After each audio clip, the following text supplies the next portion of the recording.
नमस्ते भाइयों, क्या हालचाल है आप सबके। और आप सबको गुड मॉर्निंग। आप लोगों के लिए खुशखबरी है और सुप्रीम कोर्ट ने एक और इंटरिम ऑर्डर पास किया है।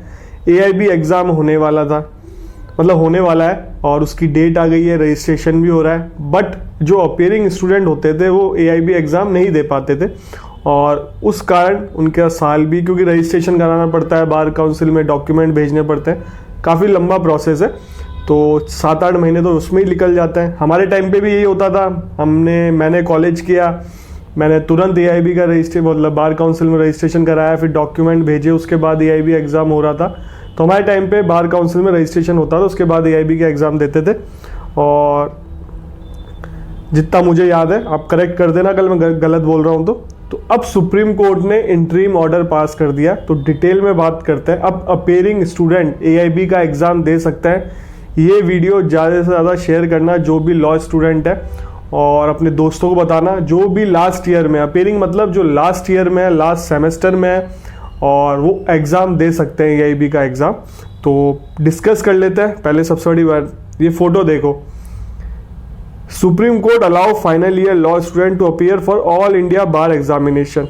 ठीक है, ऑल इंडिया बार एग्जामिनेशन की डेट क्या है वो मैं आपको बता देता हूँ, रजिस्ट्रेशन क्या है, सिलेबस क्या है, सब कुछ बता देता हूँ मैं आपको। क्योंकि उनको मतलब जो अपेयरिंग वाले बच्चे हैं उनको उम्मीद ही नहीं होगी कि हाँ ऐसा कुछ हो जाएगा। किसी भाई ने सुप्रीम कोर्ट में पिटीशन फाइल करी थी, उसमें इंटरिम ऑर्डर पास किया है, उसमें बार काउंसिल भी है, अभी रूल्स बनेंगे, बट अभी अलाउ कर दिया क्योंकि एआईबी एग्ज़ाम होने वाला है, रजिस्ट्रेशन भी ऑन है, सब कुछ चालू है और नवंबर में है एआईबी एग्ज़ाम। मैं आपको डेट बता देता हूँ, रजिस्ट्रेशन प्रोसेस कब से स्टार्ट है, लास्ट डेट क्या है। तो ये नोटिफिकेशन बहुत पहले आ गया था, मैंने इस पर वीडियो बना रखा है। ये बार काउंसिल ऑफ इंडिया का है, 3/9/2024 का नोटिफिकेशन है और एआईबी 19 हो रहा है एग्ज़ाम।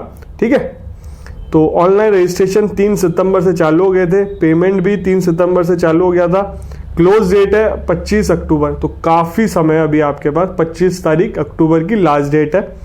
पेमेंट की भी 28 तारीख है लास्ट डेट, और करेक्शन आपको करना है तो उसकी लास्ट डेट है। अगर आपके फॉर्म में कोई गलती हो गई है तो 30 तारीख लास्ट डेट है।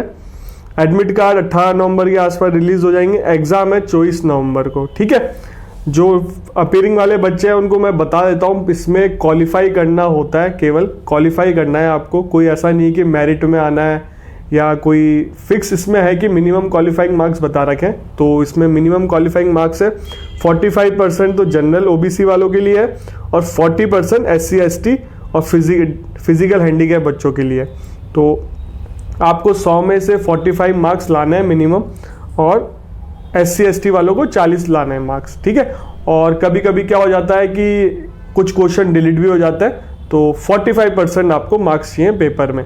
और लास्ट टाइम काफ़ी बच्चे फेल हुए थे, तो इसको ऐसा मत लेना कि इजीली पास हो जाओगे, बेरेक्ट ले जाएंगे हम, तो देख के कर लेंगे। बेरेक्ट भी देखो, समय कम होता है, समय कम होता है। जब आपने बेरेक्ट पढ़े होंगे कॉलेज में, आपको चीज़ पता होगी कहाँ पे क्या है, तभी तो आप ढूंढ पाओगे। और मैं तो यही सलाह दूंगा कि पढ़ के जाओ, बेरेक्ट पे इतना दिमाग नहीं लगाना चाहिए। कल को आपको जुडिशरी एग्जाम भी देना है, तो ढंग से बेरेक्ट पढ़ना चालू कर दो। और लास्ट ईयर से तो पढ़ाई चालू कर देनी चाहिए जुडिशरी की। और इसका भी मैं तरीका बताऊंगा, एआईबी क्लियर कैसे करना है, इसी वीडियो में बताऊंगा। और भी कुछ पॉइंट है इसमें। एक नया एग्जामिनेशन सेंटर बना है, तो आप वो भी सेलेक्ट कर सकते हो, उसकी न्यूज़ भी बतानी है, सिलेबस भी बता देता हूँ मैं आपको। फिर बाद में एआईबी एग्जाम में पढ़ना कैसा है इसी वीडियो में डिस्कस कर लेंगे। ठीक है, देखो सबसे पहले सिलेबस देखो। सिलेबस इसकी साइट पे है, जो वो मैं आपको बता रहा हूँ। अभी तक अपडेट नहीं हुआ। अपडेट क्यों नहीं हुआ? अपडेट करना भी चाहिए क्योंकि नए क्रिमिनल लॉ बिल आ गए हैं, नई आईपीसी, नई सीआरपीसी, नया एविडेंस एक्ट, तो वो अभी इसमें इंक्लूड नहीं किया। जब तक ये इंक्लूड नहीं होगा तो यही सिलेबस मान के चलो, पुराने लॉ पढ़ने पड़ेंगे आपको। तो इसका सिलेबस डिस्कस कर लेते हैं अपन। देखो, कॉन्स्टिट्यूशन आता है 10 क्वेश्चन, और मैं आपको ये भी बताऊंगा कि ये लॉ अगर आपने पढ़े नहीं है तो इनको छोड़ के भी जा सकते हो, इनका वेटेज कम है।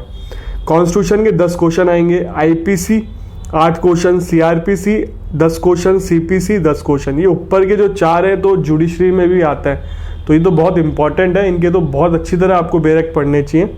एविडेंस एक्ट भी 5th नंबर का ही बहुत इंपॉर्टेंट है।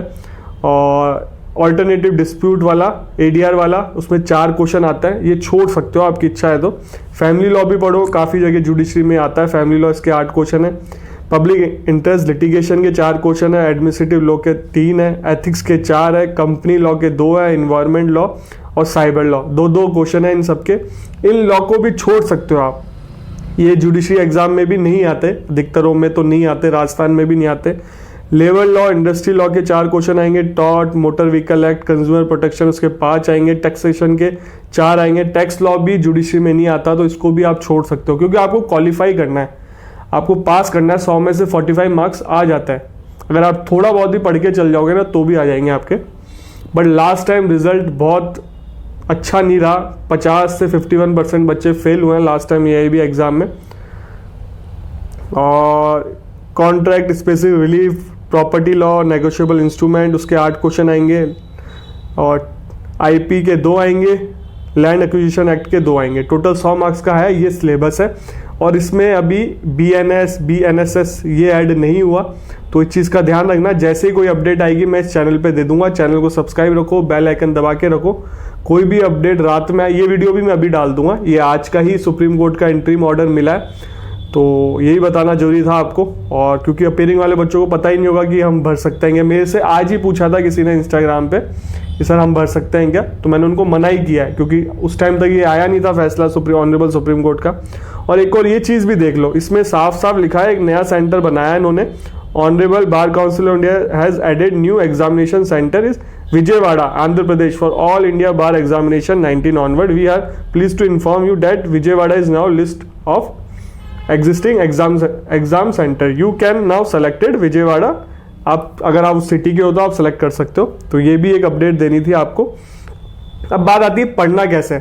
देखो, पढ़ने का तरीका सेम है, बेरेक्ट को पढ़ो, अभी आपके पास समय है, अभी तो रजिस्ट्रेशन ऑन है, नवंबर में एग्जाम है। इस बार तो RJS में 1.5-2 महीने मिले हैं प्री के एग्जाम में। 1.5-2 महीने में अगर आपने 2 या 3 बार भी बेरेक्ट पढ़ लिए, रीड कर लिए, रटना नहीं है आपको, ढंग से बेरेक्ट को पढ़ जाना और प्रीवियस ईयर के AIB एग्जाम के पेपर देख लेना, जो बच्चा पहली बार दे रहा है।